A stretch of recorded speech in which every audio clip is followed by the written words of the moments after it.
Jaji Mutungi mnaongea naye nini? Kikubwa ni kile ambacho mtaani kinatazamwa na wengi, ambacho hili swala la kutokuwa na mwamko watu kujiandikisha, ambalo limeamshwa sana, sio na neno la no reform la Chadema, lakini limeamshwa baada ya kukamatwa kwa Lissu. Kwa nikajaribu kufikisha mawazo yangu, sababu na mimi msajili ni mtu mkubwa, lakini pia nikajaribu kumwambia ni kwa namna gani wale watu wa hali ya chini kabisa hawakuwa mna mpango wote na Lissu wala Chadema. Walisha katika steam, walishavunjika moyo na hicho kitu. Walikuwa na tayari ni mitano tena tu kwamba tutaenda kwenye uchaguzi itakavyokuwa.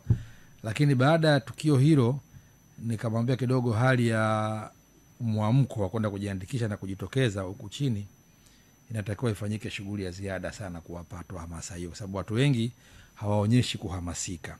Kwa sababu mwisho wa siku hapo niliongea kama kada kwa kiongozi wangu, kama mtu ambaye pia anaitakia mema nchi, kwa sababu nilitolea mifano ya wazi kwamba inawezekana hili gap la no reform ya Lissu na ufahamu wa wananchi unavyozidi kuja kwenye hilo jambo ukatupelekea kuingia kwenye machafuko kama majirani zetu. Nakumbuka hata juzi mama alivyokuwa na wakemea na Martha Karua alisema kwamba majirani zetu wote wana shida, kwa sisi ndio tutulie. Kwa na mimi nilitoa angalizo ambalo nafikiri Mheshimiwa Rais alirudia baadaye kwamba ni kweli kwamba sisi ndio tuko kwenye hali ya utulivu, lakini tunatengeneza mwanya wa kuingia kwenye machafuko.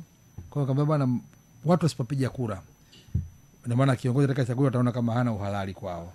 Chadema tukiwa neno hana political legitimacy. Yani ni mtu ambaye hana uhalali. Sasa kama tutawapelekea wananchi viongozi ambao hawana uhalali, maana tunatengeneza uasi automatically, kwa sababu watu hawafikiri pamoja. Uasi huo unaweza ukaanzia mbali. Inawezekana watu tu wakawa hawataka kulipa kodi sababu wanaona haoni manufaa yake. Lakini pia kiongozi ambaye hana uhalali, kama mbunge ambaye hana uhalali, hawezi kuwa kimwakilishi mzuri wa watu, kwa sababu kwanza anajua sasa hawajanipa wao. Mimi nimepewa kwa nguvu tu, lakini pia anasema nimepewa kwa nguvu na nani? Na serikali. Kwa atapokwenda kule bungeni, kazi ya bunge ni kuihoji serikali. Yeye anakuwa submissive kwa serikali. Sasa yeye anakuja kuwa mtu kama unavyoona kipindi kama mtu anakuwa hata mambo ambayo yako wazi kama atakuwa ayaseme haya hayafai, anapiga makofi, anapiga meza. Na juzi uliona hapa tulivyowekewa vikwazo, tulivyotishiwa Azimio la Umoja wa Ulaya. Uliona wabunge walipayuka tu, usipangie, usifanye hivi, na wanapigia wa. Lakini ukiwa na akili ya utulivu kidogo unasema sasa ile ni nonsense, kwa sababu wewe huwezi kuvimba mbele anaye kufadhili kwamba wewe mtu unamvimbia usinipangie, afu kesho unakwenda kumomba hela ya matibabu mpaka matundu ya vyoo, sometimes unamtegemea yeye kwa msaada wa watu wa wapi. Lakini mambo hayo unayafanya kwa Umoja wa Ulaya kipindi ambacho tayari mfadhili wetu mkubwa Marekani kupitia Rais Trump keshajitoa, kakata baadhi ya misaada mingi, tupo katika hali ya ngumu. Na kwa hiyo tegemeo tulibakia ni Umoja wa Ulaya.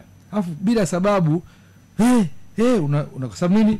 Wale jamaa wameshutumu serikali ambao wewe mbunge ukupita kihalali, ukupitishwa na wananchi, wewe unabaki kuitetea serikali. Kwa sababu ndio waliokubeba, sababu kutakiwa kuwa pale.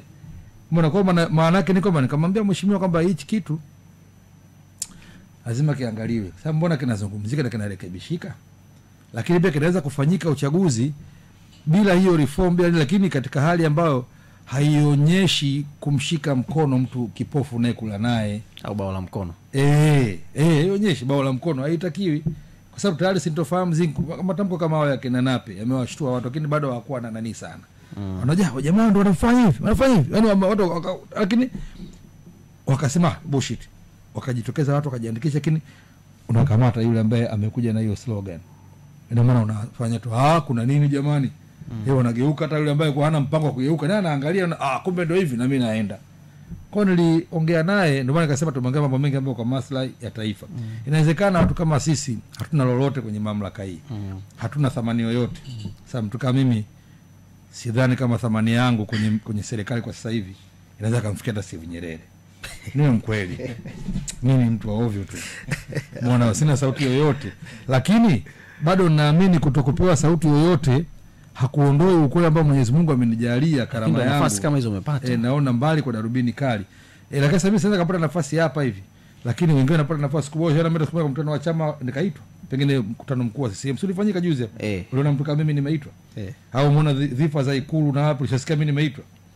Wasanii walikwenda si Korea, uliona mimi nimo, lakini simo, kwa maana bado mamlaka haijaona ukuu wa akili yangu. Lakini sababu naamini nao uwezo huo na nina uzalendo na ninaviona vile naweza kuvisema, na ninaamini duniani ni sehemu fupi sana ya kuishi. Ndio maana tunaambiwa maisha milele yako mbinguni. Hapa duniani tunapita sana. Tulikuwa na watu wengi tunawapenda, leo hatupo nao. Kwa hiyo naona kwa nini nife nacho? Nitakisema. Mrejesho wa jaji ulikuwaje?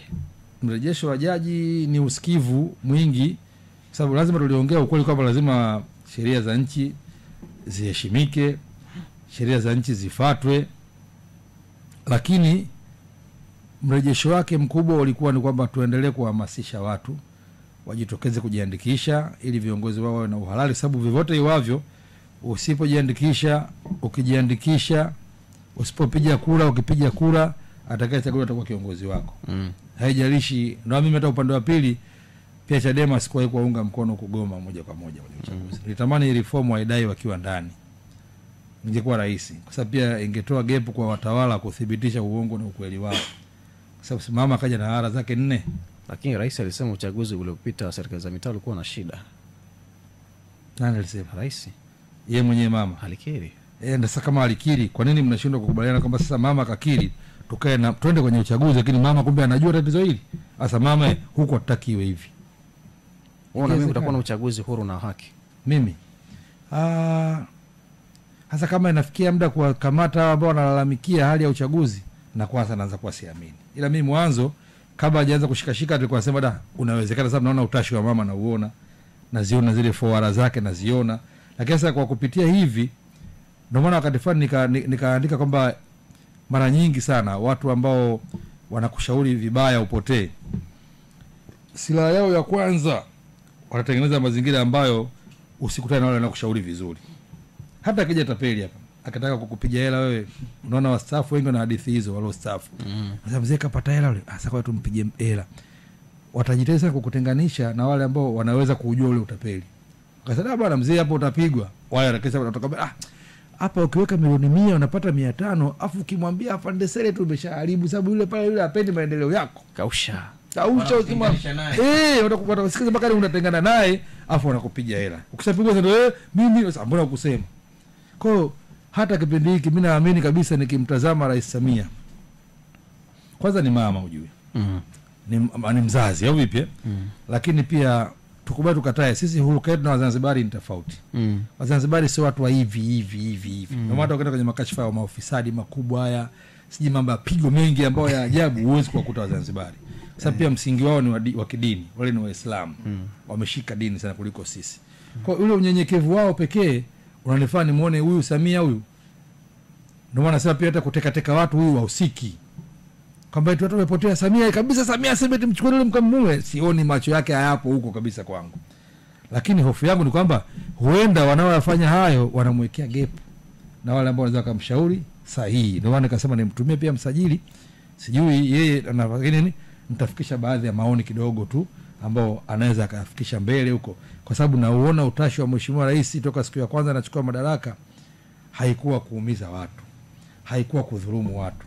Misingi ya dini yake hata jinsia yake sio ya kuumiza. Huko kwenye upande wa mimi balozi wa maji pia. Huko kwenye upande wa maji tunasema mama na slogan yake kumtoa mama ndoo kichwani. Si ni mwanamke?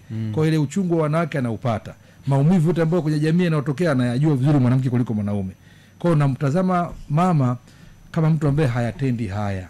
Ndio maana nikatamani niseme ujumbe huu ufike ili mama pia ajue kumbe kuna watu ambao nimewekwa nao mbali lakini wananishauri vizuri. Mbona? Kwa sababu naamini kabisa kwamba hata akimrudisha Lissu leo bado nafasi ya kushinda Mama Samia ni kubwa tu. Kwa sababu kuna vitu vingi ambavyo hatuwezi kudanganyana. Mnyongeni mimi Augustaki.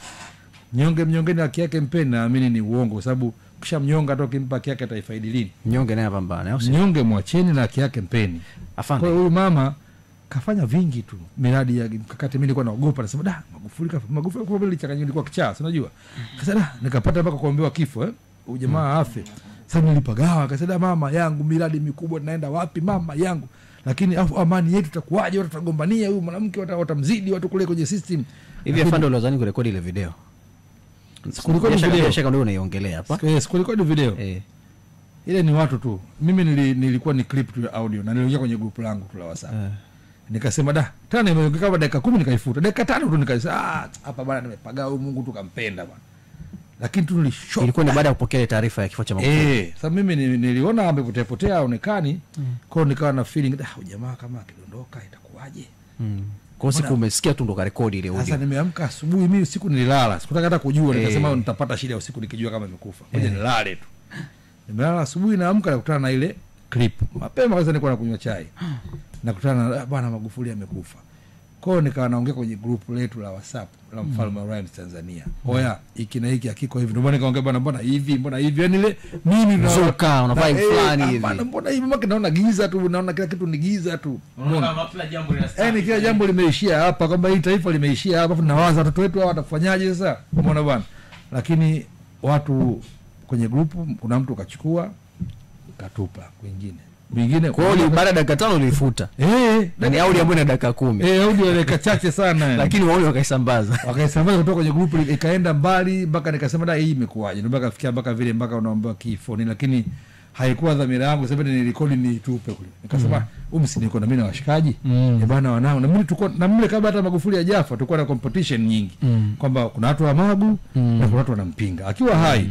Kwa baada ya kitendo mimi nikasema hapa sasa nitasema nini mbele ya wale wanaompinga mzee. Na kweli watoka nafanya sherehe, hata kwetu Morogoro kuna baadhi watu walifanya sherehe, viongozi kabisa.